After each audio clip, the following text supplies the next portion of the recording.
Palak kofta curry. Okay, palak అందరికి ఇష్టమే and koftas అనమాట, కొంచెం డిఫరెంట్ గా ఉంటుంది ఆ కాంబినేషన్. ఓకే, స్టార్ట్ చేసేద్దాము. ఓకే, ఇంగ్రీడియంట్స్ తెచ్చేస్తాను. ఓకే, లాస్ట్ ఇంగ్రీడియంట్స్ తెచ్చేస్తాను. ఓకే, సో చాలా చాలా ఇంగ్రీడియంట్స్ ఉన్నాయి అండ్ ఎస్, అప్పుడప్పుడు మనం కొంచెం డిఫరెంట్గా చేసుకోవాలి అనుకుంటే మాత్రం ఇంగ్రీడియంట్స్ డెఫినెట్లీ ఉండాలి. So palak kofta super. So మనం కొంచెం బైండింగ్కి మనము బంగాళాదుంప ఉడికించి తీసుకొచ్చేసాం. ఎస్, అవును. శనగపిండి కూడా వాడుతున్నాం. Deadly combination actually. అవును. సో ఏంటి అంటే మనం కోఫ్తాని ఫ్రై చేయట్లేదు, మనం స్టీమ్ పెట్టుకుంటాం అనమాట. Healthy again. ఓకే, స్టార్ట్ చేసేద్దాం బ్రో. ఓకే, ఒక మిక్సింగ్ బౌల్. సో ముందుగా మనం స్టీమ్ పెట్టేసుకుందాం ఫస్ట్. Okay, perfect.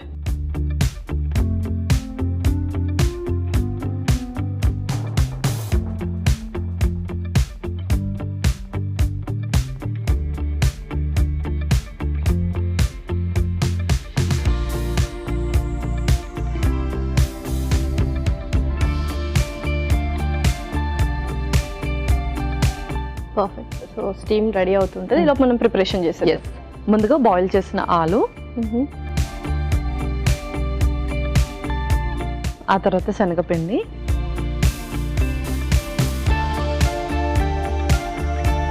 ఒక స్పూన్,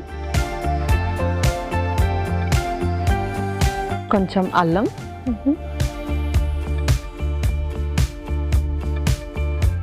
కాజు, కొంచెం గరం మసాలా. ఓకే, సో ఇవన్నీ మనం జస్ట్ కోఫ్తా లాగా చిన్న చిన్న బాల్స్ చేసుకుంటాం. అవును, కొంచెం సాల్ట్ కూడా ఇందులో. ఓకే, అలాగే పాలక్ కూడా ఇందులో.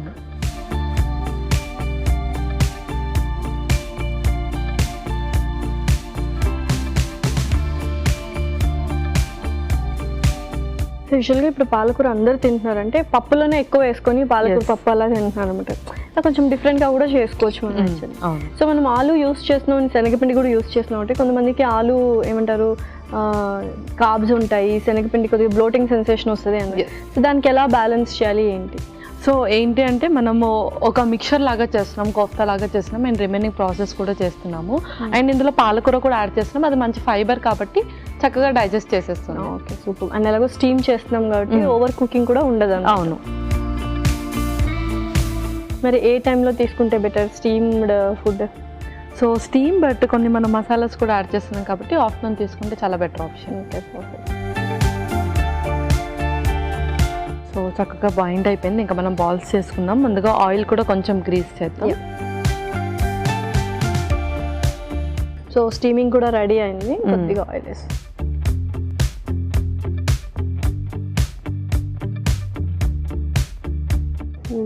కొద్దిగా ఆయిల్ కావాలా?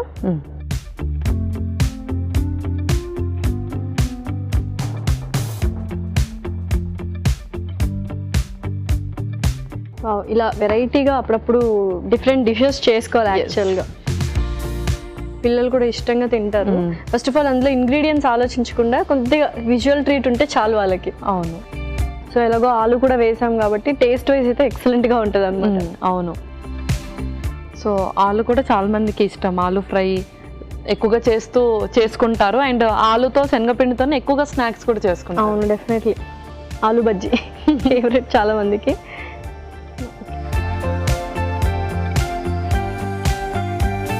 అండ్ ప్రాసెస్ కూడా చాలా ఈజీగానే, అంటే మనం జస్ట్ ఆలు ఒకటి ఉడకబెట్టుకుంటే చాలా అనమాట. ఆలు ఒకటి ఉడకబెట్టుకొని ఇది కోఫ్తాస్ లాగా చేసుకుంటే మిగతాదంతా మనకు curry process, normal curry process అన్నమాట.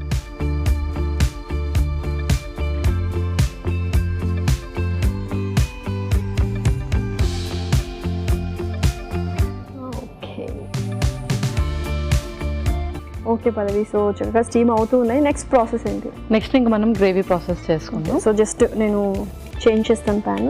ఓకే,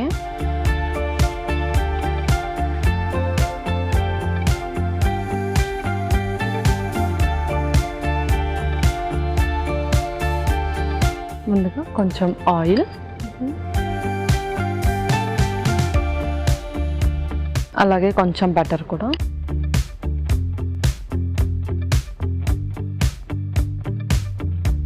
తర్వాత బిర్యానీ ఆకు,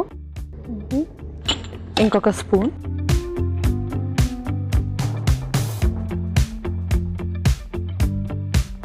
వెల్లుల్లి,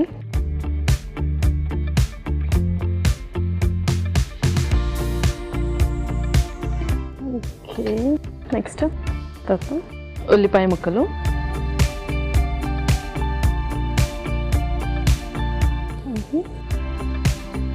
పచ్చిమిర్చి,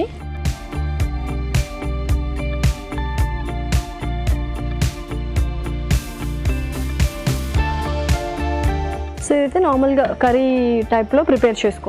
అవును. నెక్స్ట్ ఆ తర్వాత స్పైసెస్ కూడా వేసేద్దాం. కొంచెం పసుపు, ఓకే, కాశ్మీరీ కారం కొంచెం, కొంచెం సాల్ట్, కొంచెం గరం మసాలా, జీరా పౌడర్ కొంచెం, అలాగే కొంచెం ధనియా పౌడర్.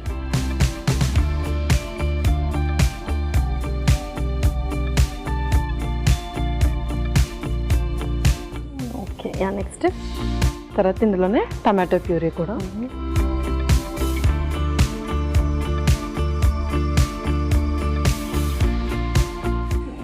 సో కొద్దిగా వాటర్ వేసుకుందాము. ఎస్.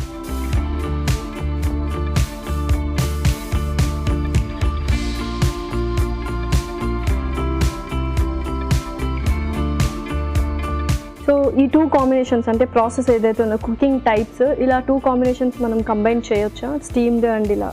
యా, తప్పకుండా చేయొచ్చు. ఎందుకు అంటే కోఫ్తా అంటే చాలామంది దాన్ని ఫ్రై చేసి ఆయిల్లో డీప్ ఫ్రై చేసి దాంట్లో వేస్తారు. సో అలా కాకుండా మనం స్టీమ్ చేస్తున్నాము. సో స్టీమ్ అలాగైనా తీసుకోవచ్చు అండ్ గ్రేవీలో మిక్స్ చేసి కూడా తీసుకోవచ్చు. పర్ఫెక్ట్. ఓకే. సో నెక్స్ట్ ఏంటి? నెక్స్ట్ కసూరి మేతి. సో కసూరి మేతి ఫ్లేవరే డిఫరెంట్గా అయిపోతుంది. పర్ఫెక్ట్. యా. తర్వాత ఫ్రెష్ క్రీమ్.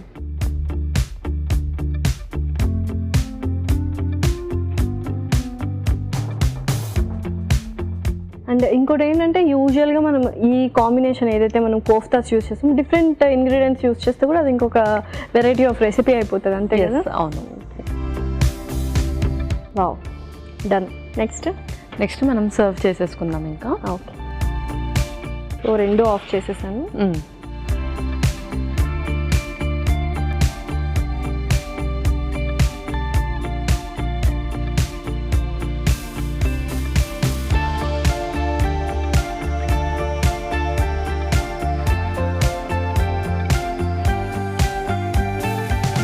సో ఫస్ట్ కొద్దిగా అలా గ్రేవీ వేసి తర్వాత మనం ఇది కోఫ్తాస్ కూడా వేస్తాం.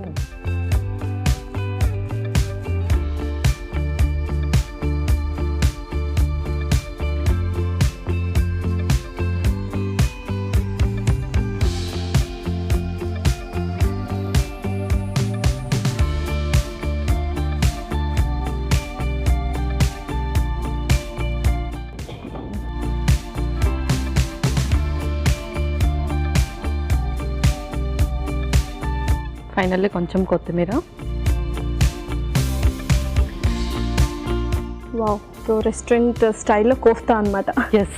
Okay Lasya, palak kofta curry ready అయిపోయింది.